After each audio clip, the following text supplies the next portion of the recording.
Hey, how about them tops, son? All day, SEC boys. SEC, they supposed to be SEC. Jersey all day, baby. You're listening to the Red Out Podcast.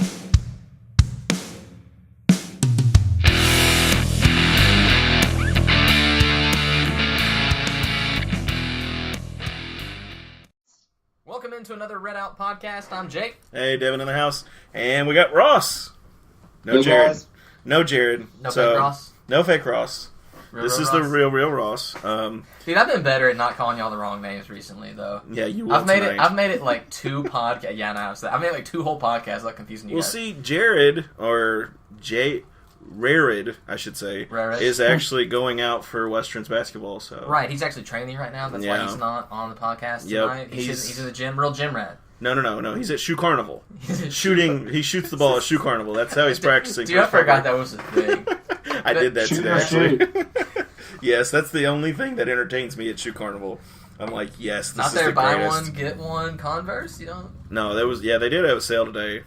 Yeah, sadly, I Shoe know Carnival this. always has a sale. Oh my gosh, I love Shoe Carnival just because of that. So winners losers. Oh, dude, I got some winners and losers. Good. I actually have a script today. I wrote it out yesterday at work, even though I should have been doing stuff. It literally looks like he has tally marks. Like I can't see it from here, It's not, well, but it looks that's- like tally that's marks. what I my can't read handwriting it. looks like. No, so my winner, the Elite 8 Watchers are one of my winners. Because the Elite 8 games were like really, really good. Yeah, I watched Virginia Purdue and I listened to Kentucky Auburn while I was doing some yard work, and that was a heck of a lot of fun. I was killing my yard with Roundup.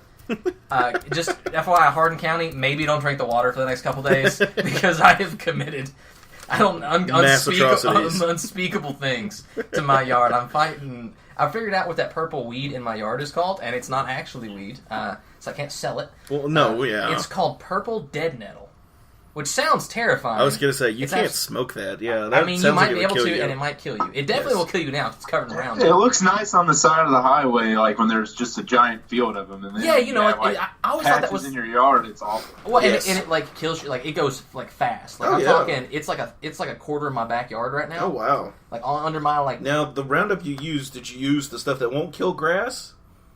dog. I It bought doesn't sound like that. I bought the industrial strength. It kills the grass. It kills the dirt. No smoking around Jake's house is what we're all hearing. Dude, I'm here to say I was walking outside yesterday. I did this on Sunday. Oh, yeah. All right, or no, Saturday. I did it on Saturday. It still smells like Roundup. Oh my I God. used the like $30 like Pre-mixed stuff, I'm guessing. pre-mixed Yeah, stuff yeah. that's got the so It's got the wand. Okay, Yeah. my mistake. Okay. The first one I bought did not have the wand. Yeah. I made a mistake. Got hand cramp. It was all bad. Oh my God, yes. So I'm sitting there going like it's a Oh, little it's so freaking frustrating. Windex. Yes, thing. yes. I'm out there for like 2 hours. No.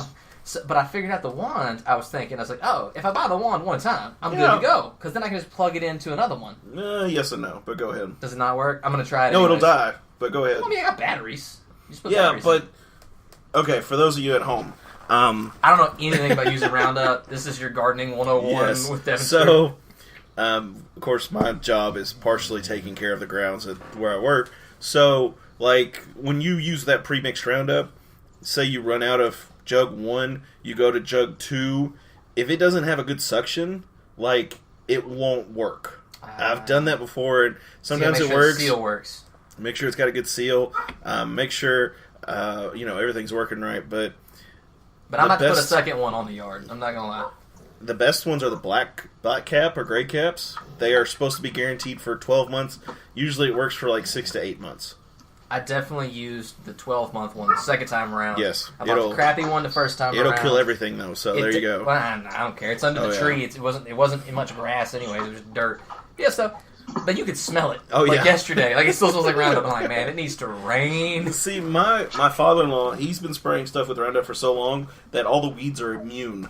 So You you got a spray different them. strain of Yes, weed. I have a different strain of weed at the business, and so they're all just like, ha ha ha. That's the purple cap. That Now, does see, not touch me. What you don't know is now they've had to like buy on the black market the old school DDT Oh to no kill no it. no no no no! I don't mess with DDT. No, I now he's go- got a flamethrower. Yes. I have a roofing torch is what it's called, and you literally hook it to a propane tank and you just walk around. If it gets stubborn, you just squeeze the handle and it goes into like Super Saiyan Kamehameha mode, and it just goes. Burns it. See, here's Yes. I live in town.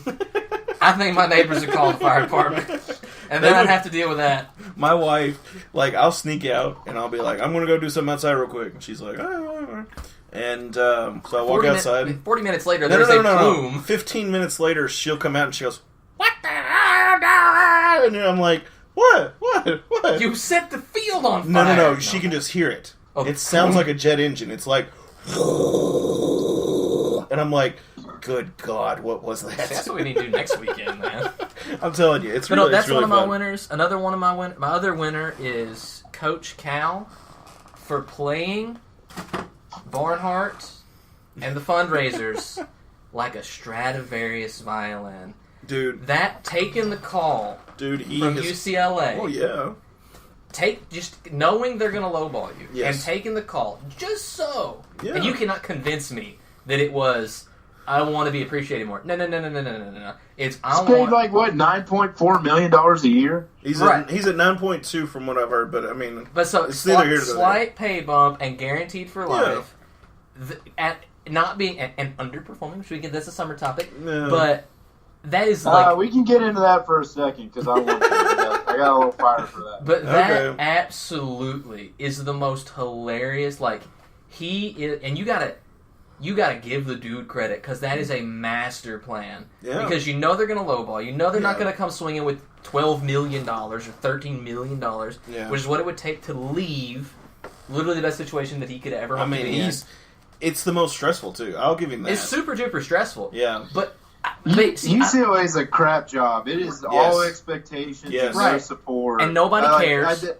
Well, exactly. There's like 20 other things to do in Los Angeles before them, and they have the expectations like they're at Kentucky or well, they think North they think Carolina you need to be or John Kansas. Wooden all over again. the best thing with Cal, for instance, in his tenure at Kentucky, he came in right after Billy. Yeah, God. So you look like the son of God compared to that dude. Dude, he did look like Jesus walking around He Big Blue does. Madness that He year. does. I mean, he just did. And I mean, at that point, They were starving. who has any expectation after Billy? You lose in the NIT. I mean, and Kentucky making it to an NIT was a big issue because it was like, Yeah, he was bad. He was so bad. I mean, even bad years, Kentucky would get in at like a 6 seed, and they didn't do anything. And I mean, I remember one year they did get in at a 6 or 7 seed, and I didn't even think they were going to make the tournament. I don't remember so- anything about that era of Kentucky basketball. It was hilarious. It He was was, 2 years. yeah, but he was awful. It He was was the awful. middle of college, and it was funny to watch them play in the NIT. The only thing I remember... He was a legitimate awful person to his players, though. I'll say that from what I've heard. The only thing I remember was freshman year at UK. I was on, I don't know, some student activities board or whatever. There were some guys there that were like, yeah, one of my buddies is an athletic trainer. They went to go, or some ops person or whatever, they went to go get coach in year 2 because he didn't care a whole lot. No. And they're like, yeah, knock on the door, and it's like half open. Like, you could just come into like his house, and it's like, Coach. Oh yeah, this And is Billy G. Okay, Yeah, okay, Billy G. okay. And it's just like, just the most frattiest, just dirty. They just said he like awful. literally he got pulled over several times in Lexington for Dewey's. Bless his. When the Allegedly. allegedly the day he got fired, this is truth because he took off and ran, and then he just drove the loop in Lexington, trying to avoid the press. How much leave town? Just go somewhere else. You You know, know he's got a you're gonna get house. fired. He's You got know- a house somewhere else. Just pull up Bobby P. Leave it in the middle of the night. Come home. you know you're gonna get fired. So if you run away and just don't answer your phone, is that gonna keep you from getting Well, fired? no, but you just Like, have to deal really? with it. Yeah, I know, but it's still He got the funny. It's money. like, dude, what are you No, doing? I have, like I said, mad respect for Cal for losing the Elite Eight again Yeah. and still getting a contract bump. Like, that is expert level stuff. But But Let they me are ask you college something. basketball. They don't move the needle. They are the needle. They are the needle. okay, I had horror Big Blue Nation. Don't get me wrong by any means, because they can be so annoying and so supportive in the same breath. But my thing is Duke beat Kentucky 130-80 when they played them in the first of the year, and Duke also loses in the Elite Eight. Oh yeah, Coach K So- deserves absolutely as much, if not more, crap. Oh, than yeah. Cal does, because he Oh, also they both deserve crap. Oh, It's they that- deserve their elbows it's in that, it. that Duke isn't as cocky and as outlandish with their antics and their they're hype. I mean, they were hype. Don't get me wrong, but the whole "we are college basketball," the whole rhetoric that Cal does every year, it's all about the players, blah blah blah blah blah crap that he does every year, and the fact that basically he blew his chances during his first 6 years, and now he can't get out of the Elite Eight when their team, the school, the players, the fans, everybody has those Final Four and championship standards. And the fact that 10 years, the same amount of time he was at Kentucky as Tubby was at Kentucky, he has the same amount of titles. So now they're moving the goalposts saying, hey, Elite Eights are great, blah, blah, blah. And I agree, like as a Louisville fan, as a Western fan, hell yeah, 99% of the people want, we want that, we want those things. But the fact is you claim your college basketball and then you lower your standards because your guy's not getting you there anymore, and it's just funny. Well, you just can't have both ways, right? No, you no, can't no. have both ways. Yeah. You either have to say, look, we're human again. Yeah. Because let's not, like, the first 6 years, the four Final Fours and 6 years of championship, like the number one recruiting class year after year after year, stacking them, like that was pinnacle. He was ahead of the game. He was. Yeah. But And then they caught up to him. But it caught up, and that's not even like a knock against Cal. No. That's a thing. Like the rest, like that's pros to everybody else for paying attention for something that worked and then selling it. Yes. Like it's the same deal. Like he had a product. Yes. He got the patent first. Yes. He sold it for 10 years, or 6 years, and it was really, really good. And everybody bought it. Yes. And then a bunch of other companies were like, "Hey, that works really well. We should use this product." And then everybody says, "Let's use the product," and now everybody's getting that. Now the talent is spread out. Well, I mean, it's a strategy that people were like, oh, one and dones, that is so not going to work. College freshmen cannot go to the league. That's fine. But then he did it. And then he did it again. And he did it again. Well, and he had success with it. And And that's something I'll push back on, too, is everybody, like my buddy.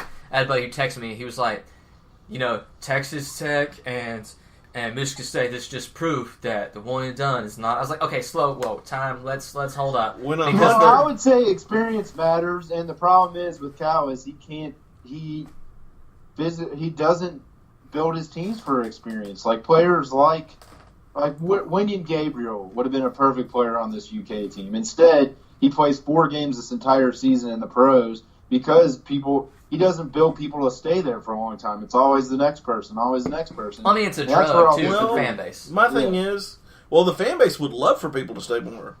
They would love for kids to stay 3 or 4 years and get the playing experience because you get to know the player in that amount of time. I don't know, man. It has become second NCAA season in Lexington when the draft rolls around. My thing like is, when they list the accomplishments, they're like, I'll trust Devin because he is a moderate BBN guy. So, but that's my thing.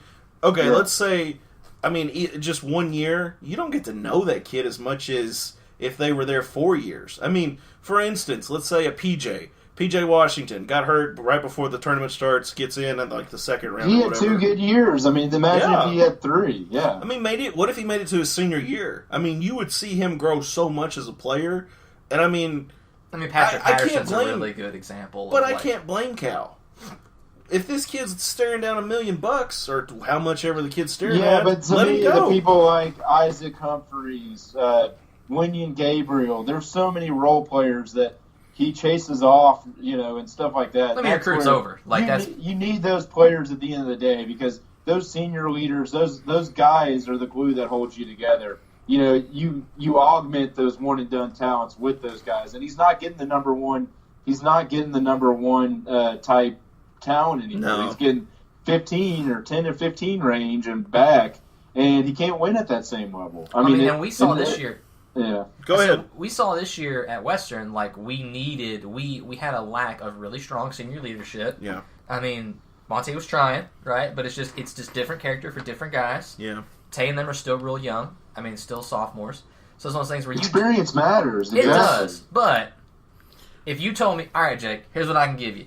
I can give you like these middle, like top 80 range guys, and I can keep them for 4 years, or every single year, I guarantee you, the number 3 recruiting class in the country, give me the talent all day. Oh yeah, me too. All day, give me the talent, because I think you can mix and match though. I think you can do that for, let's say, 3 out of 5 players every year. Right, but the rhetoric is that talent And I think Cal did it with Dante Allen, who was going to go to Western if UK didn't offer him. Dante Allen, who would, Mr. Kentucky, is the guy that he finally decided, I'm going to recruit a 4-year guy who's from the state of Kentucky who's going to be a stud for me. Well, my thing he's is, going to be good there. My thing is, though, I would take 4 more Charles Bassies this year. Yeah, absolutely. I mean, if I had that esque talent level kids, but he's not getting 4 Charles Bassies. He's getting like two Charles Bassies, a in between, and a Josh Anderson. Well, what's funny is he doesn't let the Josh Anderson stay for more than 2 years because that's kind of the culture they built. And that's the thing too. I agree with you there because kids that go to Kentucky see that as a weakness because they're like, well, I've been here 2 years and I may stay a third, and they're like, but if I stay a third, I'm a failure. Yeah, and it's like that's not. It's like, no, dude, that's cool. If you want to stay, you stay. But do y'all have any winners? I feel like I got us on a tangent. I know, right? We just went off on the road. And we're not a UK podcast, so I don't care. It's kind of it's a Kentucky-based basketball discussion because I mean we got 2 recruits from UK to come to Western. Was it Hollinsworth and who's the other one? They weren't from UK. They're from the state of Kentucky. But... Well, UK was recruiting them, is what I'm saying. Well, that was the thing. Is UK wasn't recruiting Tay, and that was like the story behind it. And what I wish, I was glad this year the national media or the Kentucky media kind of shut up about it. Was that had been like forever his because he's from so that was his dream school, and they didn't talk to him, and so he wanted to go somewhere where they wanted him and appreciated him, which was us. I can understand that. But yeah, no, Tay definitely. They always talked about UK with him. I don't know if Cozart or any of the new guys coming in from Kentucky. Now we got Carson from NKU, which I'm super duper excited to hopefully have him. Yeah, that article that Brad wrote about him today made me excited. Yeah, I mean he's supposed to be a shooter. We'll see. Yeah, I mean that's exciting. Ross, do you have any winners losers? I want to agree with Jake. It was a great Elite Eight. I think they said it was the least amount of combined points ever. So, every game was interesting, went down to the wire. That was great. Couple other winners. I would just say, I like the fact that it's not a traditional Final Four with Blue Bloods this year. I get tired of everyone saying, "Oh, no one's going to care." Seeing 3 non-traditional schools, and Michigan State's probably in that second tier, kind of with the Louisvilles and Villanovas of the world. So, I like the fact that there's some new blood in there, and it's not just the same team. So I think the Final Four should be fun and interesting, and I like that. There's kind of chaos at that side of the end. Losers, I had 2 big losers. Number 1, the AAF. For the end of their first season. So, Poor have you guys read anything about that? No, I just heard that they've basically they folded up. Yeah. They just folded up shop. They told the dudes you ain't getting paid, and they're just out. And I was so there's this billionaire. I think he owns the Carolina Hurricanes, the NHL team or whatever. And he just committed to $120 million over 3 years. So he had paid $70 to keep the league afloat. And apparently they had some gambling app that was a side part of the venture. So the story is the NFL Players Association wouldn't agree in time to start loaning players as a developmental league, practice squad and third string players. And so he did get his way, so he just pulled the league with two games left in the season. Which is so sad. Boy, isn't that amazing to have FU money of $70 million? Yeah, exactly. Isn't that wild? It's just he can just be dude, whatever. $70 million's got, it's fine, whatever. Go away. Some cost. Yeah, I'm mad, whatever. It's fine. Yeah, I mean, us modern folk, we're maybe $100 is hey, go away, you're fine. But now, $70 million, I just can't imagine. I almost paid a guy when I was studying for the bar $20 to shut up and go away because he's playing a guitar in a coffee shop. I don't blame you there. He walked in and he started playing. And he put his tips right, and I was I wonder if I hand him this $20, if he would just go away. Be dude, can't you just go outside and panhandle and just leave me alone? Well, I think they wanted him there, as the entertainment. That's the thing. You get to you can keep all the tips. We'll let you play in here. But I definitely was I guess I went home. It was when I was staying for the bar. I just went home, but I was man, I would shoot you in the face if I could. I'm just I want to headbutt you on the way out. So I got one more loser. I know Devin's not a big horse racing guy, but Santa Anita Racetrack. Oh yeah, 23 horse deaths since December. Yeah, they're killing. No, deaths. Deaths. They're Oh just my dying. God. Yeah. Good God. I thought he said thefts. So I was like, good God. It's Is like this this- an open door? Like, Ocean's 23 15. horses have died on the course since December. Like, and they've closed it for like a couple weeks. And Santa Anita's like a big prep. The Southern California Derby prep circuit. Yep. They still can't figure out what's the cause of it, what the reason is, and it's just crazy that something like that, like in a pretty historic park in Southern California, just can't figure that out. Yeah, I mean, it's like one of the feeder races I was gonna say- for the Derby. It's a huge points race. My big thing is, the question that I ask is, do they have like those jungle spike pitfalls in the Pretty middle much, of the yeah. They place? have Is that plunging what's pits. going on? In the middle. There's- And I'm like, why are the horses dying It's so a easily? very specific type of terrorism. It's only targeted at people who love the Kentucky Derby. Apparently, yeah, they're just like I mean, but stupid just think, Americans. but I mean, just think about the money lost. Oh my in God, these horses. yes. Because I mean, not even the your $multi-million horses, but let's say it's a $500,000 horse, $800,000 horse, and you use 23 of those. Oh my God! Let's just, I mean, even a lot of those are insured too. I mean, They still insure though, the horses. Yeah, but I wonder if there's like one insurance. Ross, do you know? Is there like an insurance company for that's a it that Matt ever- question. That's a I don't Matt. know. Since he's an I mean, insurance agent. I've seen one horse that had to be put in the horsey wagon. It was at Ellis Park in Henderson. But just- it just Yeah, I just no, wonder if horsey wagon. that was Is that weird the to deal? see, and that was a junky old track too. But My question though is, like, what are they doing? I mean, like, because Some people stud said it could be fees- like water. It could be like well, it could be disease. Yeah. something that's I just, think, I mean, a lot. There could be a disease, and I've seen like track conditions as an excuse too. Like they switch the running surface, and it's for some reason it's causing the horses to break down. Because usually when you put a horse down, it's they break their foot or hoof or something like that, and that they get a fracture in their foot, it's never going to heal. Boom, you have to put them down because it's just like a quality of life type thing. Yeah, and I mean, and that's the bad thing what a with a crappy horse. way to evolve. Yeah, I mean, well, that's how horses are. I mean, if they this if they giant get hurt, thing with teeny little legs. the horse, if it breaks an ankle or something, it's basically done. It just can't support itself. It's real bad. not a dog. I mean, No, it doesn't just heal up. No. You don't just leave it in the yard to You heal just- for a few weeks and you it's just good. can't take its leg off and go on there, Ren 10 or whatever. Is he a dog? I don't even remember. Dude, I have But, no idea. But like, I mean, like you're talking about money though. Sport with horses. If it's a male horse, Oh yeah, dude, you got stud fees out the wazoo. I mean, American Pharaoh, or I don't know, is that a male horse? that was Okay, good. I got that on the way. Yeah. First guess. I don't know. Yeah. But I mean, you imagine the stud fees for that dude? Oh That's yeah, like $1 million. It's dumb. Yeah. It's yeah. super expensive. Yeah, that was just making noises. Keep our family rating. Yes, I'm That just is- trying to that- make it yeah, Santa Anita suggestive sounds. Definitely a loser. So I don't have any more losers, but We got some winners though. I was gonna say, yeah, good transition. Softball, baseball. What do you got, Ross? So last week was an awesome week on the Diamond for the Tops. I think since we spoke last Monday, I think everybody went undefeated until yesterday. Which we was can start so off disappointing. Yeah. Yeah, and we can get in that. We're going to start off with softball Yeah. because they're really the sport that's on fire right now, as good as baseball is doing. Like I think Absolutely. they've won 11 straight going into today. They beat the 17th ranked Kentucky Wildcats in Lexington. That was a fun game to watch. Actually, watching stuff on ESPN 3 or whatever it was on. Basically they were down and they hit 3 straight back-to-back home runs and just controlled the game. They then swept. Who did they sweep this past weekend?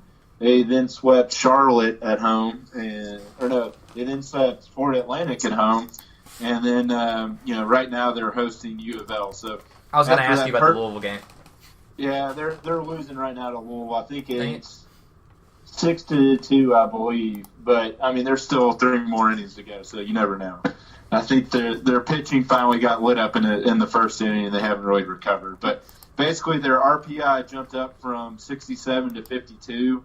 So it's conceivable. I mean, maybe not. They probably won't win this game, but they could only lose a couple games here on out and still finish in the finish in at-large consideration, which is amazing. They're still undefeated in Conference USA, best start in school history, and it's something like I've said 1,000 times now. After the 100-year curse, seeing softball and baseball have a good run is just kind of been like a breath of fresh air. Yeah, it's absolutely a story, 2 stories to really like hold on to and be like, hey, sports are still going on that we can cheer for, because typically this time of year it's like, okay, basketball, football are over, and the other teams might not be doing so hot, so everybody's off season. Like, what do we do now? Yeah, it's like, exactly. baseball, softball, go support them. They'll appreciate it. Yeah, so then to get the quick baseball update, last week, the tops went perfect. They beat Eastern in a comeback win in Richmond, 12-9. Jake Sanford is, like I said on Twitter, is restoring his last name on the hill. That's right. He had 3 home runs against the Colonels, accounting for 8 RBIs. He was actually named a perfect game midseason All-American today, so that's pretty cool. That's pretty cool. And he's hitter of the week too, isn't he? Yeah, he was Conference USA hitter of the week. Now he's getting a lot of plaudits. He's been awesome. I saw him a little bit in the Vandy game last night too. He had 2 hits when I was watching it. But then they took 2 from Charlotte back to back, and then had the weirdest result I've ever seen in baseball, a tie. Yeah, because of some stupid curfew rule in a 13-13 game. So I have a question about that, because when I was reading some of the stories on it, some people said it was a curfew rule, but then I heard that they had agreed previously with Charlotte that if the game was that they were going to call it at 10 o'clock or whatever it was, so that Charlotte could make their flight back home. I think it's like a combination rule. So it's like a Sunday curfew rule, something like that. It's basically where most teams like Charlotte would have to drive down to Nashville and then fly to Charlotte. Right. They wanted to ensure, because they're not going to charter a baseball team for that. No. They're definitely flying commercial, but so they're flying down. They basically a 13-13 game that probably took another hour longer than a normal 9-inning game would have gone because of so much scoring. So they probably got to that 13th, or they got to the end of the 9th and were like, yeah, if we don't, if somebody does, I think Western was up 2 at the big top of the inning, and they choked, their bullpen choked, which isn't surprising. But basically, when Western didn't score, they agreed, yeah, we got to call this because we got to get down to Nashville and catch a flight. So. Well, I mean, that's just courtesy, and that's appreciative. I mean, I'm sure they really appreciate that as far as off the field goes, but I hate ties. I do too. Yeah, I feel like you should arm wrestle. Baseball. That's a soccer thing. Yeah, you either just you pick either a champion and fight it out. No. You either I'll fight it out. I could see them with helmets and baseball bats. That's right. Just go. Yes. Foot races. I don't care. Flip a coin for all I care. Let's just win this game. No helmets, but wiffle ball bats. And whoever cries first, whoever goes down first. Yeah, you can't make a sound. Whoever cries out loses. That's right. Yeah, that's what we'll do. You lose, sucker. That's how. There's no extra innings anymore. No, it's 9:30. We got to go. That could be the greatest XFL. I mean, the thing was, it wasn't even that late. I think it was like 5:30 when they called it. It was like a 1 o'clock game. Yeah, it was. I was shocked. But then last night, they had a 4-2 lead going into the 9th at number 5 Vandy. And then, the bullpen just choked it away, back-to-back homers, and lost in the 10th. But it's that's kind of a bittersweet the last 2 games. But we've kind of been saying this year it's about moving the program forward, making the conference tournament, and right now they're tied for first with the 7-1-1 record. So you can't mission accomplished on that part. They play Middle Tennessee this week in Murfreesboro, so it's straight biddies, as you guys would say. That's so right. Take care of business down there, and you're in really good shape before the second half of the schedule gets really tough. So I mean, of course, as you said, Western's currently losing to Louisville 6-2, bottom of the 5th, and the last thing that's happened is Englehart stole second. So. Dude, I like that. Nice. I like that layout on WB. I haven't looked. I haven't seen that either. I just clicked it. The play-by-play kind of stuff. That's that's kind of slick. That actually just scared the bejesus out of me because it said live stats, and I was like, "Oh crap! It's going on the radio," and I was like, "Oh no!" And so I was like, "Okay." Dude, I would say I like to listen to calls of baseball games. Yes, because typically they're. they have to kind of paint a better picture. Yeah. There's not since there's Well, downtime. and then I love baseball and softball. I'm a huge baseball guy, but like, there's so much dead time in between stuff happening. When something really happens, it's time for you can feel the tension building towards something big. Yeah. Because you never know when something's going to happen, or something could never happen. Then it kind of that's why it can be called a boring sport, but it can also be exciting in both. See, So. that's one thing that always kills me with like baseball. Baseball is guilty of that, and so is NASCAR. Like, you could just be sitting there watching for hours and nothing happened, Dude, I hate and you get up NASCAR. and walk off, and then something happens, and you're like, what did I miss? Oh my god, That's yeah. another sport that I feel like will shudder in 15, 20 years. You think so? Is NASCAR. Oh my gosh, NASCAR I mean, just or not- needs... All they need to do is just twist the track to make it a figure-8 track. So many more viewers. Just Yeah. saying. So many more deaths. So many more deaths. But so many more viewers. More fun. All right, we're back to the top of the 6th, looks like. Yep, this is an awesome game so far. Devin's Westerns... trying his hand at being a baseball Oh, announcer. God, no, I hate baseball.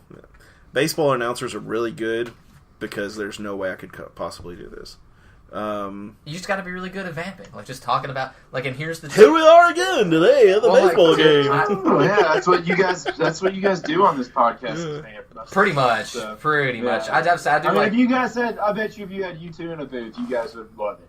Yeah. probably, but That just, would be- they'd be like, okay, because I remember when I was in law school, I'd be like trying to listen to U of L baseball, right? Because Yes, Sean Moth yes. is one of the best, right? And he's so good, and it's like peaceful, so like it's background noise. But I'm trying to I remember spring of like 3 year, I'm writing a paper in the office, and I'm trying to listen to Sean Moth, and I'm listening.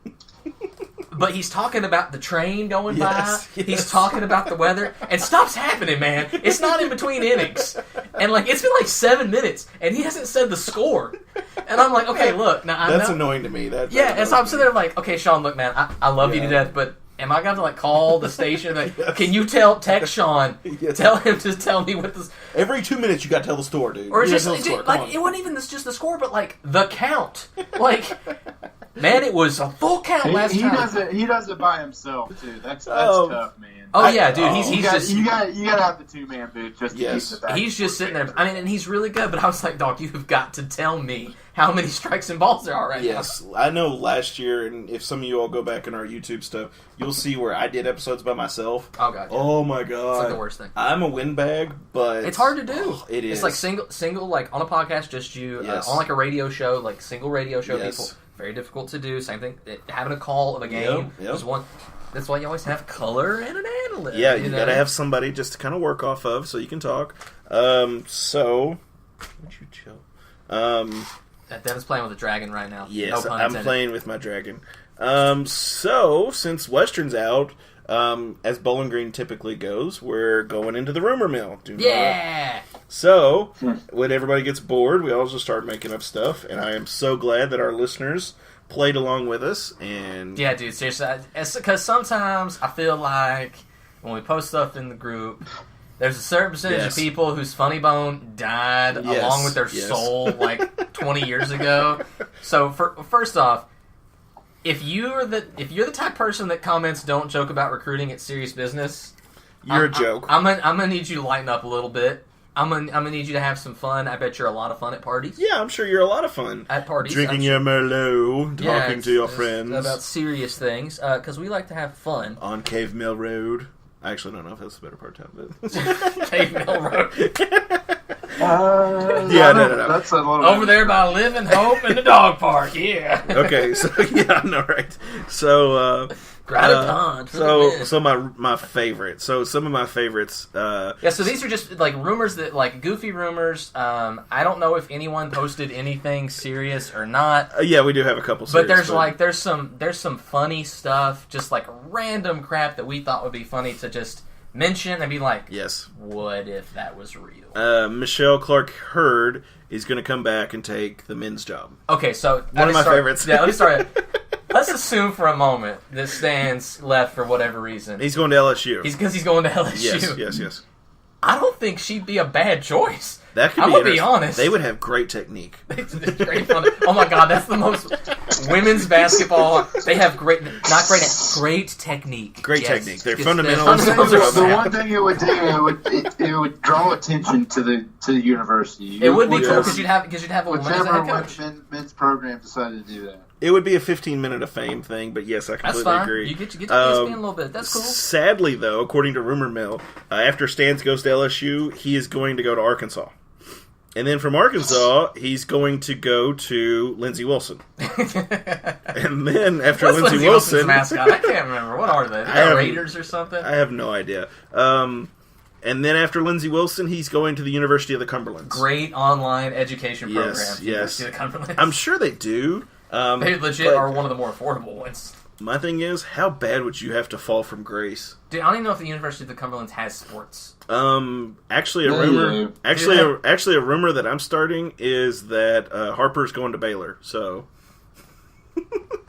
we'll let you guys put that joke in there because that is great. Yes. Rumors on CB. I don't have a CB, but I'm assuming you're talking about Charles Bassey. Which that's actually like a legitimate question. That's a legit question, so I will take that seriously. Yeah, I mean, you have to think. I mean, it's hard. I've got a piece coming out hopefully in the next day or two with the draft projections, but okay. Yeah, that's kind of what you have to think is like that's legitimate rumors. Ross, what do you think? Don't spoil the piece, but like, what are some of the rumors? Just give us a piece. It just depends on what does he want to do the PJ Washington type thing where he comes back and improves his stock, or is he sick of people not giving him the ball and I'm just going to do this in the G League because I don't think he is ready to play at the NBA level yet, and I think that he's probably in the second round. So I mean, if he's happy with being in the second round, he's going to go back and forth from the G League. Good for him, go for it. But if not, he wants to get better and stay in college and not stress, then come back. But if I had to guess right now, I'd guess he's gone. See, what y'all can't see right now is me doing the money dance because... Oh, I thought you were... what is the wacky arm waving guy out front of car dealerships? The car dealership dude? I thought that's kind of me too, but yes. So Charles Bassey's coming back. Dude, that's a rumor. Yep, that's a rumor. The other rumor is he's a lottery pick. If he gets picked in the second round, the money factor really, it's more of it earning your way as opposed to just getting that big payday. Well, because none of it's guaranteed in the second round. It's, okay, we think we're going to pay you this, we're going to drop you down the G League, and if we bump you up, we give you a contract, cool. If not, you can suffer in the G League / Europe for a couple years. Which, granted, the Europe money, now that can be pretty good, but not the G League. Yeah, I mean, it can be good, but I read it like it's kind of compressed over the last couple of years. Oh, has it? Yeah, I mean, I think his game would play well in Europe if he doesn't make it in the U.S., but, because he can just be a down-low presence. Right. But we'll see. So, Stansberry and Bassey to Drawn Junior College. I gotta say, I really like that. That's hilarious. Go P. So, I don't know how... Okay. Eric Spoelstra to coach the Tops next season? Spoelstra, the Heat coach. The Heat coach. See, I was like, I don't know. Ross is one of 9 people yes. that can actually name NBA coaches. Apparently, because I was like, who's that guy? Well, I mean, I would have known him if he wasn't there when LeBron was there and stuff. So. Gotcha. Todd Ballard, I think the next coach at WKU will be former Hilltopper and current Kansas assistant Curtis Townsend. That's shot in hell. It's like, yeah, good luck. Yeah, no kidding. No, I mean he's in the middle of the Adidas scandal right now. Like he's been linked 3 or 4 times to that's hilarious to propositioning recruits' parents to get them money. So better recruits. Yeah. I do not see that happen. No, I didn't think it. Money. Apparently, our next point guard will come from the Kentucky School of the Blind. Yeah. Wouldn't be much of a change for the way some people play. I'm not saying Monte, all right? Hey, he might be good because they could clap or whistle at him. He echolocates. He clicks. They just throw the ball. The new point guard for Western Kentucky, he appears to be clicking on the. I'm not sure. Everybody, shut up! Yeah, our point guard can't tell where stuff is if you talk. God. Oh my gosh, I can just see him sitting there going. Yeah. And he's like, oh my god, he just stole the ball. Which way is he going? Out of bounds. Oh my gosh. Any legit new recruits and when will they sign? I haven't heard anything. Ross, you heard anything? Yeah, I mean, there's been some stuff just dripping out on Twitter.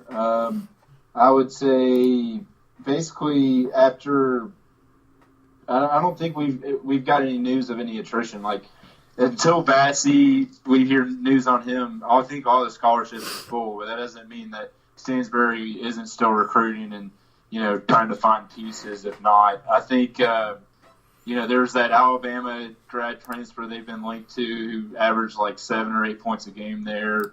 I think his last name's Ingram. There's this guy here in Louisville who played at Aspire Academy, who's got Western in his top 5 of like Jacksonville State, UAB, Middle, and EKU. So I think he's a backup option. There's that McNeil, that junior college shooting guard that shoots lights out. It's got a lot of big offers. There's a couple other randoms that have been linked. I think there's an A&M decommit that came to Hilltop or Hysteria. So there's some names out there, but until we see somebody listed in the transfer portal or until Bassey makes a decision, there's really, nobody concrete where it's imminent, I would say. Well, yeah, and here's the deal. One thing I will say, and I have always said about Todd Stewart and his LET program, is they are some of the best at keeping things under wraps. Yeah. He has got some of the best, like, loyalty, lockstep dudes and gals on his staff that just don't talk a whole lot. Yep, they're lip locked. Good or bad, when you typically, like, from real sources, you typically hear stuff like about 6 minutes before it happens, which is intense. I mean, that's good, and that's pretty intense because it doesn't happen at a lot of places across the country. So we'll see. I mean, there's a lot of scholarships full up right now. I'll say though, of course, if you're a Medium or a Towel Rack follower, I'm sorry. They did post a story the other day about 2 of the recruits, Isaiah Cozart and Jackson Harlan. Both those dudes are boss. They're I'm ballers. real excited about Cozart. I am too. I think Cozart's going to be such a good defensive presence. It's going to be crazy. Because assume for a moment that Bassey does leave. Yes, we're going to need somebody to put a cap on the room. Even if he stays, dude. Oh God, could you imagine? That's dynasty right there. I'm loving it. I don't know how to take this, so it's pretty funny. It's just a question where somebody said, or not even a question.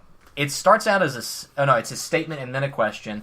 What I find bizarre in this current climate, given national headlines, capital, interesting, basketball news, is the fact that we have heard nothing concrete about anything to do with the men's basketball team. Please correct me if I am remiss. Well, you're not remiss in that there hasn't a lot going on.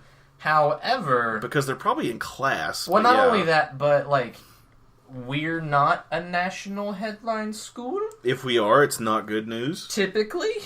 So I don't know what I think the big thing is over the last couple of years we had a lot of news all the time because, you had 2-3 years ago Harper leaving Stansbury coming in. Last year you had the NIT run that went until this time last year, literally. Yeah. And then you had, the Final Four still hasn't happened yet. I'd assume over the next couple of weeks you're going to have that post-season press conference. You're going to have just news start trickling. But I think finally the program's at a place of stability where, okay, we're going to bring 3 or 4 recruits in off-season. It's not going to be as much drama, hopefully. Right, we're not lurching from emergency to emergency like we were a couple years ago. Yeah, that's what we were doing. It was like, oh crap, we don't have a scholarship guard. Oh crap, we don't have a coach. Like, yeah, and I'm good with that. Honestly, I would rather just be low key. Sometimes no news is good news, guys. Exactly. Just be thankful that you're not an Adidas school and you're not getting in deep doo doo for all that. Dude, I'm so impressed that Nike has paid the right. Like, how is that possible? We know Nike's allegedly paying people. Apparently, yeah. Like, how have they kept it under wraps? Again, they good. Again, hats off to them because Adidas apparently is hiring the dumbest dudes in the world to hand out their envelopes. Yeah, hey, text that guy and see if he's good with the money. Yeah, text him on your phone. Yeah, no, dude, what's wrong with you? Yeah, it's use your burner account. Yeah, have burner the cash ready. Nothing, no. Yeah, Hugh Freeze, calm down. Don't use your company phone. 007. I mean, they had it right.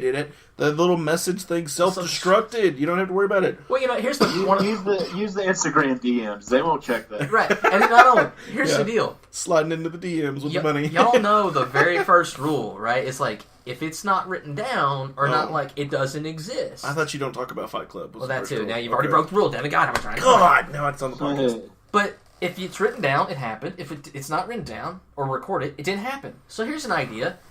Don't be texting people. Exactly. It's like writing this like an email. Dear sir. Like, that's my thing, too. I mean, even, let's say, the room's not bugged or anything or whatever. Yeah. You could literally just go outside and have a conversation A to B and say, hey, did you give him the money? No, I didn't give him the money. Well, you need to give him the money. I love that Devin's went to Long Island. Yeah, I just did that. He just went like mobster immediately. Give him an offer, he kind of refused. And that's just $30,000 in a knapsack. Just FYI. We're not going to kill. Yeah, just, I'm like, okay, just do that. You're clean. It's fine. Don't text them because they'll be like, hey, did you delete that text I sent you? No. Or even if you did delete it, did you get rid of the metadata that when we subpoenaed this that the AT&T can go back and get? Did you take the magnet over my phone and just kind of make sure it was But Tom Brady, that phone was destroyed. Yes. It was. Who just destroys phones? Yeah, exactly. Tom Brady. Oh, that's which to be fair, smartest thing ever. But to be fair, Tom Brady's the kind of guy that I could see him having some weird ritual where every week he just shreds an iPhone. Yes, He's got one of those big metal big Yes. metal tooth shredders, and it's it's Friday evening. Yep, he gotta purge this because he runs that YouTube channel, just so you know. So, greatest thing ever. It puts out all this electromagnetic radiation. We got to get rid of it. We got to refresh. Are you kidding me? I can't have that electromagnetic ray on me. Tom Brady's. My boss was talking about how she's like a Tom Brady fan. I was like, okay, first off, you are like the most ethical person I know. How do you like Tom Brady? And second, she's like, well, he's who's your favorite coach? Bill Belichick, right? and then she was like, well, She's like, it's just because he's like, he keeps aging, but he keeps getting better. He's in it for us for the old people.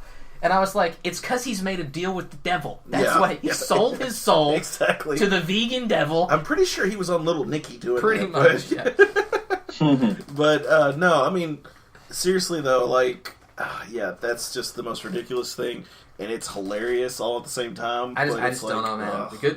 Good for Nike. Yeah, good for Nike for being We're clean. Nike school, stay out of it, y'all. Yeah, I know, right? Oh, my Do the legal way and hire parents. My thing is, if we were an Adidas school, I'd be like, hey, you gotta drop them. Pick up Fubu or Fubu. I don't care who you gotta pick up. Just get out of that. Does Fubu still exist? Yes, it does. I think Fubu does still exist. There's a certain demographic that still enjoys Fubu. Fubu is my favorite shoe joke ever. Like, anytime I just make fun of somebody's shoes, I go, what are those things? Fubus? And they're like, dude. And I'm they're like, Jordans. yes. I don't know. I don't know. I'm not a sneakerhead. I don't know anything about shoes. No, God, no. Funniest thing for me is people who collect shoes. Everybody's got to collect something. Obviously. Right, look around, Devin. If you could see my room right now, you'd be like, oh my God. It looks like the inside of a hobby store. Yes, it's so sad. But, my wife is so sad about it. But anyway, I don't have kids, so I don't have to worry about that. Right, exactly. Now, right. And then when I do have kids, the room is locked. Yes, bolted.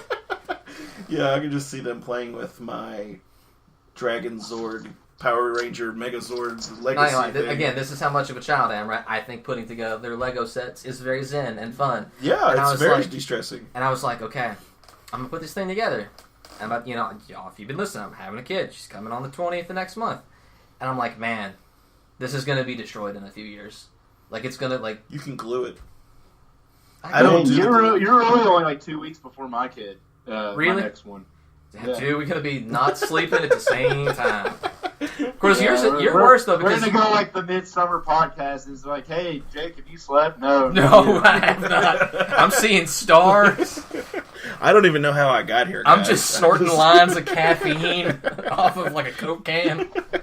Jake, that's not good. You can't do that. You're going to see Jake taking those yellow jacket ephedrine pills apart, slides it across the table.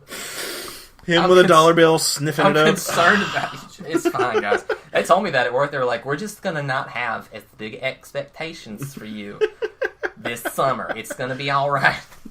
That's hilarious. So, football. I know a lot of y'all, we're getting into spring ball, so kind of posted on the football. What's that sport? I know, right? It's what happens when a basketball goes flat. So, football.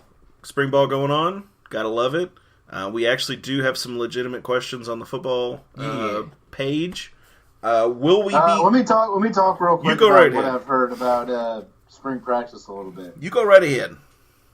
So I think the real big news with the spring is obviously Tyson Helton's first glimpse as a coach. And really the number one thing is him trying to sort through the quarterback battle between Duncan and Story, who have really kind of emerged as the two front runners for the job. So from everything I've really seen, it looks like Stephen Duncan is kind of taking the reins, which I think we said this, when Story transferred here, that's probably a better thing for the program if he can give up and mature as a quarterback, because Duncan has 2 years of eligibility left. So you could have a good 6-6, 7-5 season this year and then build up to a really big senior year for him. So I think that's some really exciting news.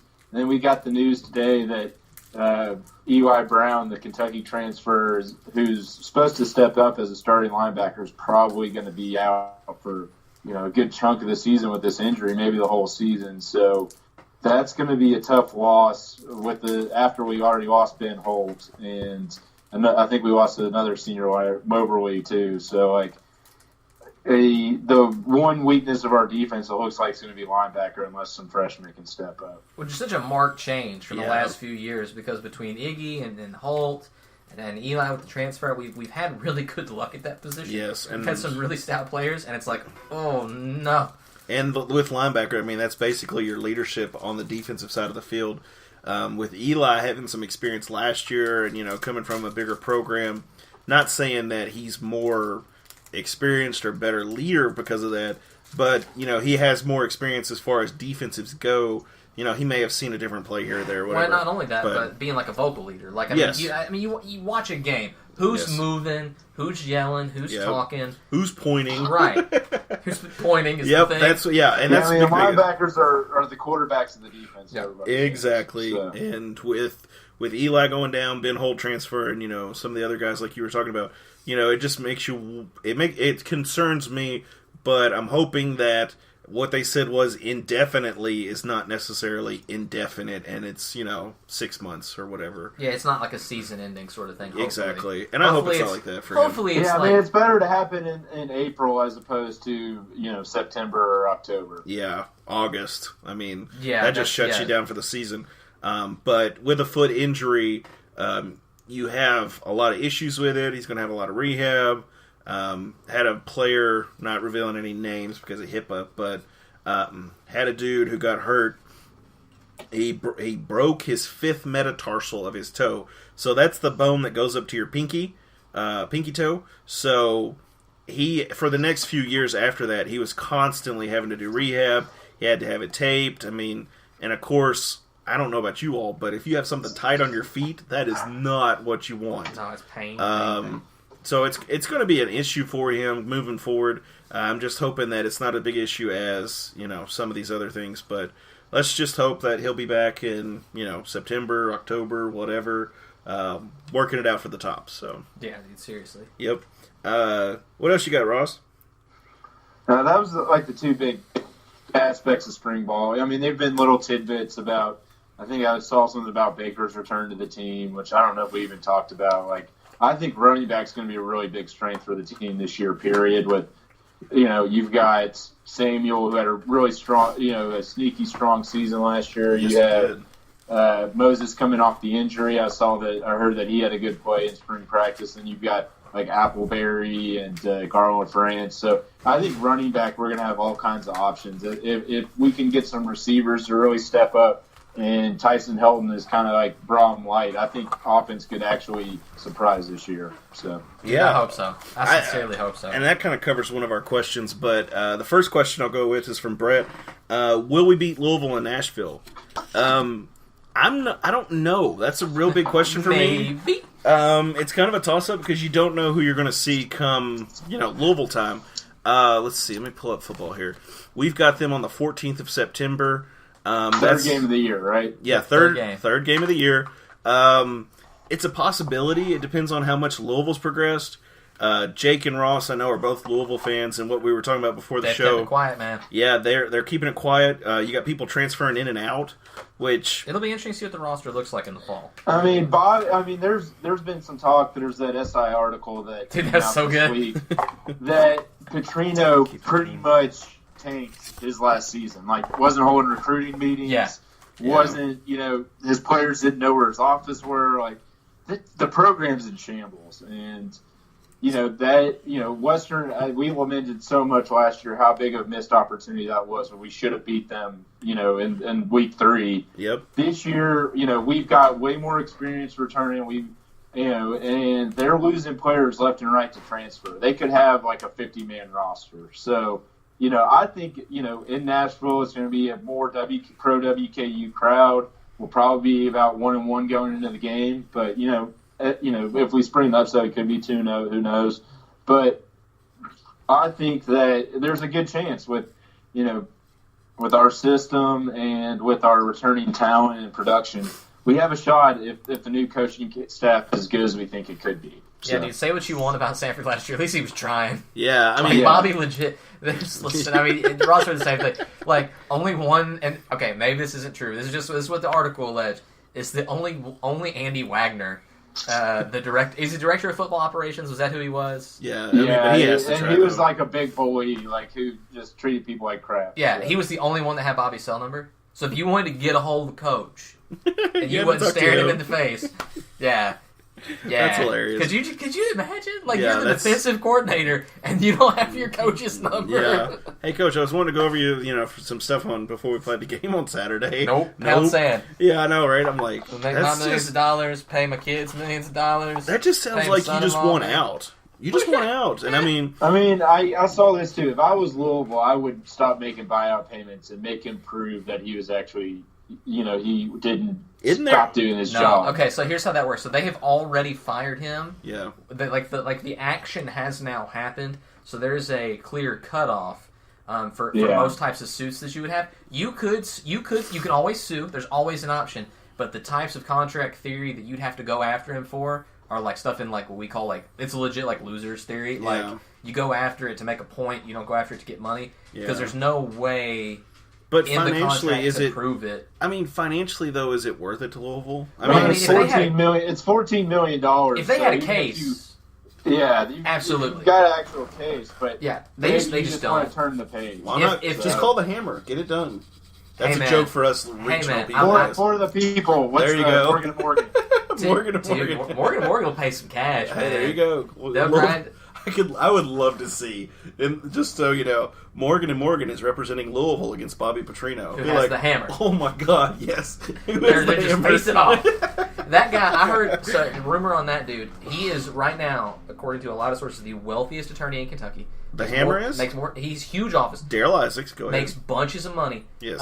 Case managing. They're a grinded out firm. Yep. But his talent was not in being like an extremely successful attorney himself. It was in identifying talent. I heard he graduated from UK's law school, and that he was not exactly at the top of his class. Like, kind of the opposite. But he can identify talent. I've heard he's a really nice guy. Yeah, and he's a good dude, and he's really good at hiring really good attorneys. That's good. And let's be honest. That's the ambulance chasing business. So, you're going to be... it's all about marketing your company and getting clients, and that's what they're doing, getting people to sell. Yeah, I mean, he's like, that's what you do, right? So you get run over by a fire truck from, the south end of Louisville, and they're like, okay, crap, we know you're going to sue, it's fine. Here's $500,000, please go away. Here's sign this NDA that you're not going to say anything. We say, yep, cool, peace out.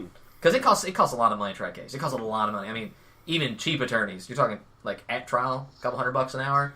Plus all the prep up to that, which is like that's lots crazy. and lots of hours. Yeah, you don't want to go to trial. Excuse me. That's nobody wants to go to trial unless you're Rick Pitino and you're just trying to make a point, and you got money to burn because that's all he's doing right now. I was gonna say, but yeah. So yeah, again, no idea. Brett. I mean, both programs are in such flux right now. There's really no way of knowing, but I would put it at 50-50 right now. I don't think it's too out far of the line because obviously Western's program, despite coming off a 3-9 season, is a lot more stable than Louisville's is right now. I'm going to go ahead and just mark it down right now. We probably will do this, but anyway, I'm not going to make predictions for the first of the year. Just so you know, they're playing Central Arkansas Bears. It's fun. That's part of the offseason, Devin. I know it's fun, and that's fine, but we're playing the Bears. I'm superstitious, okay? They're playing the Bears, Central Arkansas Bears. I don't want another loss to a Bears team that we should beat, okay? That's just straight up. They lost to that same one. Funny story. I worked at Textbook Brokers, the bookstore on Adams Street when I was in college. My boss actually, at the time, moved up from Arkansas and went to Central Arkansas. So we were giving them crap all week. We were Division I, they were FCS, whatever. We ended up losing to them. It was the 0-12 season. It was the most embarrassing thing ever. That was the last Elson year, wasn't it? Is that right? It was the last Elson year. Yep, I remember that loss because it was, Dude, I remember it's worse Textbook on Brokers. the field, just so you know. I guarantee you. Dude, I always they were always better prices. Textbook Brokers was for the buyback. I used to go there all the time. So Textbook Brokers, if you're still around, you can. I don't think they're still around. Yeah, they're not. So I think it's like an Army surplus store or a barbershop. It's definitely now an Army surplus store. Army surplus store or barbershop. We will take sponsors. I don't know about the barbershop. Yeah, dude, hit us up. Army surplus. So, Daniel Crenshaw asked, what is the biggest change we will see either on the offensive or defensive side of the ball? I'll go first, because I've already kind of said my take, and I don't want anybody stealing it. I think we're going to see a big difference on the offensive side of the ball. We've got the same D coordinator coming back. I mean, they could change the script, but that's fine. But my biggest thing I want to see is smart football. Yeah. You got 3rd and 10. You gotta push your route to 11. You got to get past the sticks. That's football 101. Like you said, we're going to see a little change. We're going to change in offensive philosophy. I think tempo is going to be the big difference. The thing that drove all of us crazy was Sanford not having any urgency, not trying to speed up the opponents when you were getting successful drives. Like, I think that Helton's going to try to be Braun White, and it's going to be a welcome surprise. Especially, with a veteran offensive line back, some good running backs back. If Duncan and the receiving core can stabilize, then, I think we could have a top 60 offense, which would be night and day better than where we've been. Dude, that would be amazing. And I have to say, kind of for me, what we saw last year when Duncan was really on was up-tempo, right? Like, because of his ability to move in the pocket and outside of the pocket, because of his ability to take a hit, and not go down, we were able to see that up-tempo style actually work. Like, I don't know if it was, I can't remember which game it was now. It was early on in the season, but we were able to get him going on short little routes, run here, run there. It was probably the Miami, Ohio, or no, the Ball State. It absolutely was the Ball State game. So I was over here watching it, and it was like, oh, he's got like a 20-yard run. Holy crap. And then we stop. Boom. Go. Little short toss. And it was working really, really well. And I think getting him out of his own head really helped because, again, he's still young. This year, we'll see. I am very hopeful that it will be, kind of Braum Ball 2.0 to, like, steal the phrase, right? Or like Braum Light. We want some speed. And for the love of God, like Devin said, just don't be dumb. Try to avoid dumb decisions. Because I don't know how many times last year we're, like, screaming at the TV or the computer or the radio, like, what are you doing? Why are you throwing it 5 yards on a 15-yard play? Yeah, exactly. I think just some common sense plays. I think, we actually are going to have a pretty veteran defense back too. So like I said, get a top 60, 70 offense with a top 60, 70 defense. I'm not expecting night and day better, maybe 30 points a game, which would be amazing. God, you can go 6-6, 7-5, and that gets the program back on track. So I think that's what everybody's hoping for. My big thing is don't alienate your seniors. Yeah, try to do that too. Of course, as we know, there's rumors going around about Sanford alienating. Stephen Duncan's dad posts on Twitter all the time. It's a different vibe. Like, oh my gosh! If you follow Stephen Duncan dad on Twitter, it's hilarious. You guys need to go follow like once a week. Because he's like, the kids are having fun. It's night and day different. And that kind of anecdotal stuff just makes me excited. And I like that, honestly. Yeah. I like the, night and day, let's get this going kind of thing. But you don't alienate your seniors. I mean, even a bowl game, they were, from what I've understood and what we talked about before, is they're just basically like, F this, we're not doing anything. Well, yeah, you feel like the coaching staff doesn't care. You feel like they talk about how bad your program was and how behind you were and how all of a sudden it's like, well, no, we just came off an 11-3 season, bro. Yeah, we just won both, back-to-back conference titles. And bowl wins. I was talking like awesome levels of stuff. The best the program has done in a very, very long time. Probably forever. But yeah. Well, it depends on how you see a national championship at in a FCS, but That's nowhere for. I'm sorry, as far as bowl games and going that way. Yeah, in my opinion. The D1, yeah, I mean going 12-2 in D1. That's that's wild. I mean, yeah, God, that was the best season in school history, even better than the 1AA. That was such. No arguments here. I just loved being real, just a little bit belligerent at those top shifts. And that's why when people ask, like, oh, would you, if it meant the basketball program was in the OVC again, but you had a better chance to be. I like football too much. I think those Saturdays in the fall when you're going up against this year we got Louisville and Arkansas, chance to prove that, and then the bowl games, making fun trips about it. I think that makes it worth it, even if we have to divert resources to each. So I legitimately think we have a chance against Arkansas. I think we have a. I mean, I don't. They were bad last year. There's no guaranteed losses on the schedule, and there's really no guaranteed wins. Yep, so. And I'm not going to say either. So just so is Army superstitious. Good? My thing with they're Army, really good.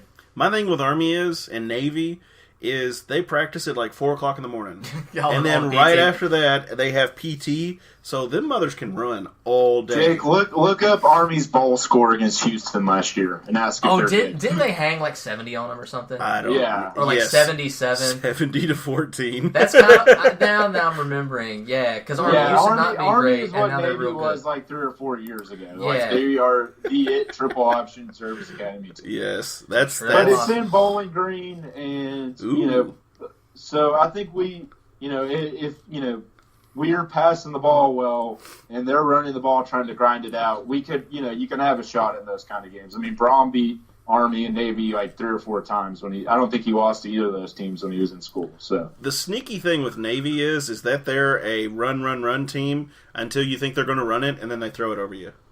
And that was the killer thing when we played them in Annapolis. Is they're running it down our throats, and then it's like, and they go for it on every 4th down. It does not matter where the ball's at; they go for it. They were just going to go. Yep, they go for it. Yeah, I remember the Navy game in Bowling Green because I wasn't aware that Navy just brought everyone to every game they go to. Yeah, on the boats. Yeah, they pretty much on the boat. And I just because I remember them getting escorted in with that state trooper who was very aggressive with me when I would not let him through because Topper Walk was going on, and then. And M14 was very scary. He wasn't pointing at me, but he was in the car. It was very scary. It was just in the front seat, which I thought was weird. It was just laying there. Yes. But I remember giving this... There's this couple. They were some of the nicest people. They were so sweet, but they could not figure out where the valley was. Even though I'm... Okay, guys. I'm at the intersection over there by, like, parking structure 1, and, like, where facilities is, like, coming into campus.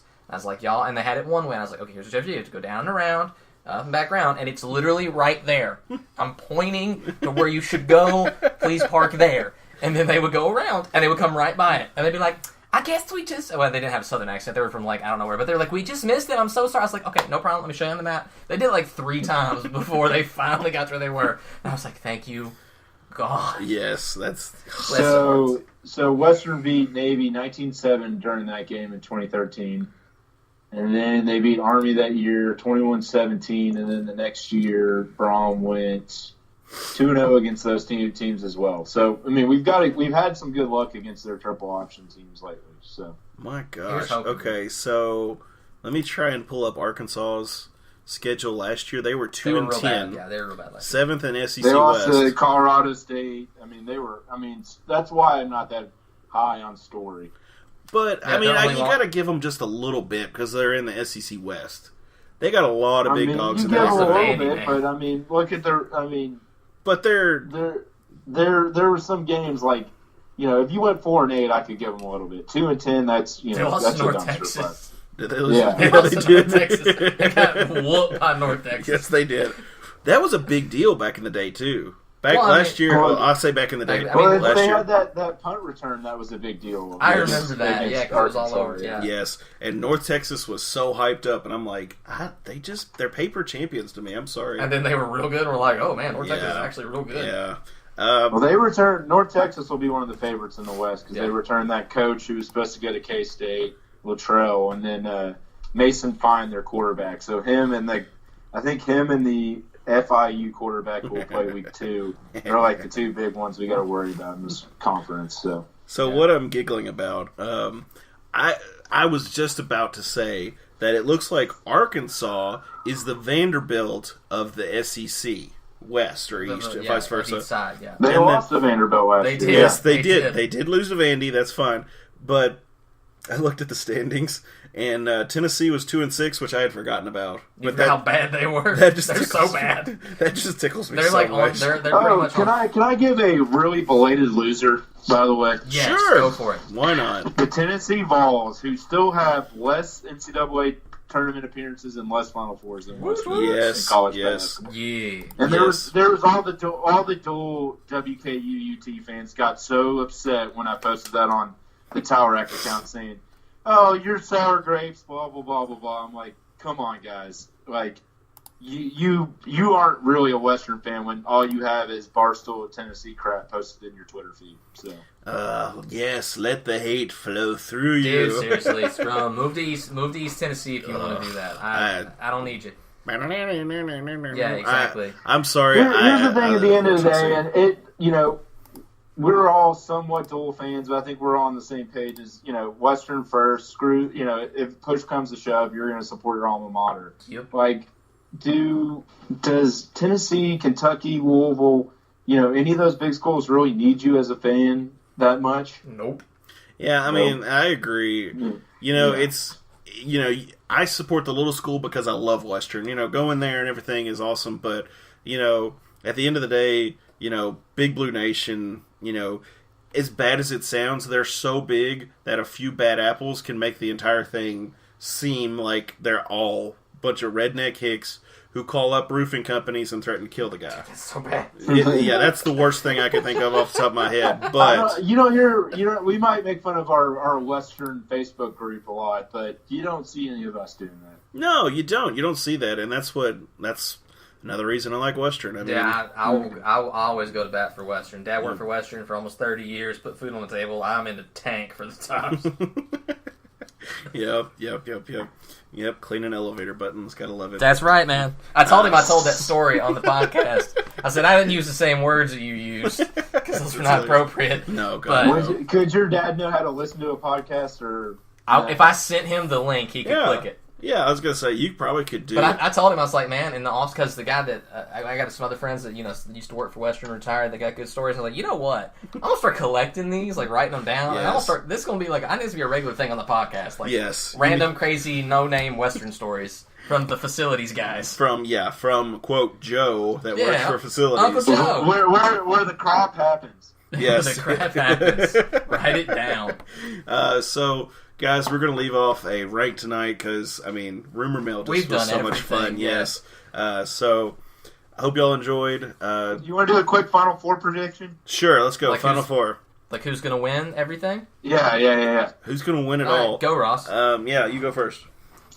I'm going to say Tony Bennett's due. I think he beats Texas Tech in the final.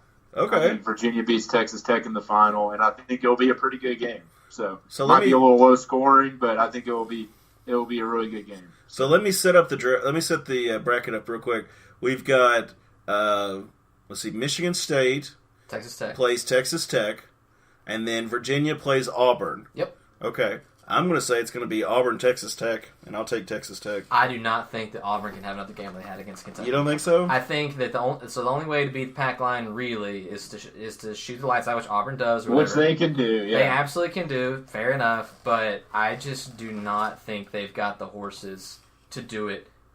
At all the like, so every time I was like, well, they beat Kansas, they beat UNC, they beat Kentucky. It's like, yeah, at some point it has to run out. Like, you got injuries. Especially who's that player they lost? I don't know. He was one of their better players. He's an inside presence, and if your guard, like legit, if Kentucky doesn't let their guards just get uncontested layups and they don't fall asleep at the wheel, Kentucky wins that game. Yeah. So I do not think you're going to get to do that against the pack line. I don't think so. Yeah. So I'm actually with Ross. I think it's a Virginia win. I have no idea if Texas Tech can beat Michigan.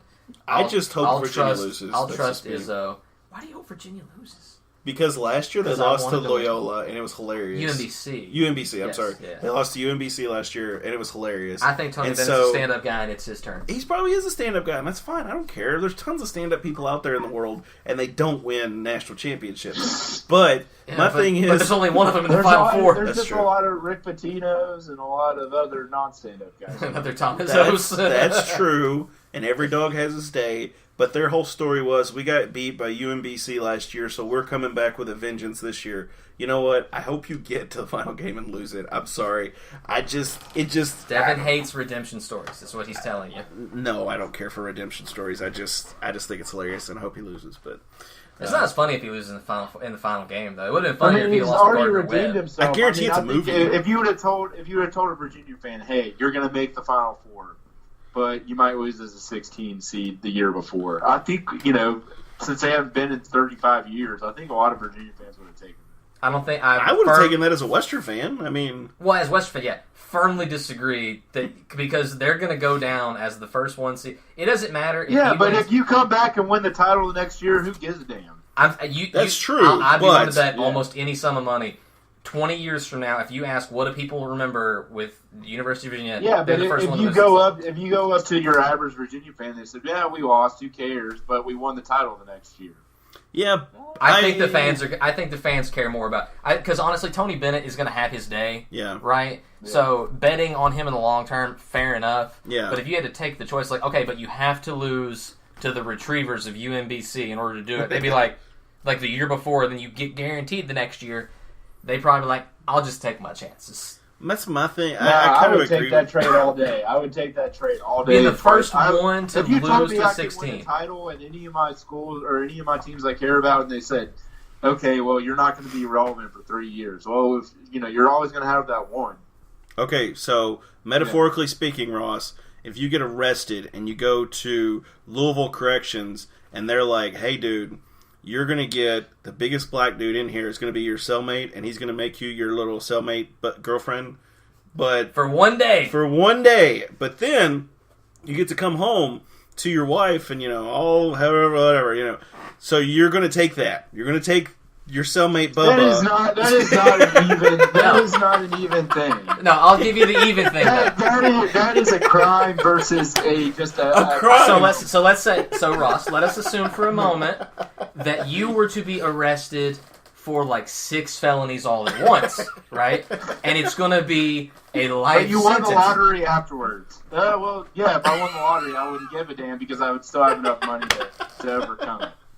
There you go. If he wins the lottery, we've established something about Ross now. I just love that Ross gets so upset about it. I don't even. Yeah, I get a little excited. That's why we love having him on the podcast. I don't think I've ever bought a lottery ticket other than a scratch off. So. I definitely have not bought a lottery ticket. I did the when you have. turn 18, you go buy the scratch off. Yeah, I did that. I've bought lottery tickets. My wife's bought several lottery tickets. My grandmother-in-law will literally buy like $100 worth of lottery tickets. Nice. Yeah, that's annoying to have to go buy those. No, because she sends you. Yes. So you look like the degenerate gambler. Yes. Give me 100 tickets. Yeah, but that's when it hits like 700 and, Oh yeah, that's like a $1 thing. or whatever. Like when it hits like 250 minutes, mom and dad will go like buy a Powerball. Yeah, but like as the lottery grows, it astronomically you lose the chance to win. Yeah. You have a better chance of winning the lottery at the lowest than you do at the highest. True. So that's a late game educational thing for you all. Hope you enjoyed. As always, guys, go Tops. Go Tom. Go to Hobbs.